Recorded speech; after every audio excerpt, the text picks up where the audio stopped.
There's a terribly dangerous teaching today. It's found in particular in the hyper grace camp that the words of Jesus before the cross just referred to his Jewish audience then, and the only words of Jesus that apply to us today are words spoken after the cross. That is absolutely wrong. That is dangerously wrong. That is pathetically and terribly wrong, and it robs the church in many, many ways, and it hurts us as believers in many, many ways.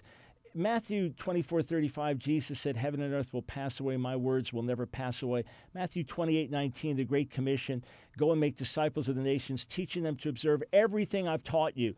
In the Greek, the aorist, they're referring to things I've previously taught you. That's how we make disciples. And look at what Jesus says in John 15:7. He says this, "If you abide in me and my words abide in you, ask whatever you wish, and it will be done for you." You better believe that is an ongoing promise for us as his people. In John 14:26, the Holy Spirit brings to remembrance that which Jesus has spoken. And ask yourself, why did the gospel writers take so much time and work so hard, so many years, to put together all of these words and to put them in the gospel so that the church, the followers of Jesus, could read them after the cross? If you take away the words of Jesus from before the cross, you take away the call to discipleship, the call to deny yourself and take up the cross. You take away all the parables. You take away the high calling of the Sermon on the Mount, and on it goes. God forbid that we do not drink in these words of Jesus and take them in and apply them to ourselves. Now, there may be a specific situation Jesus is dealing with in a specific context,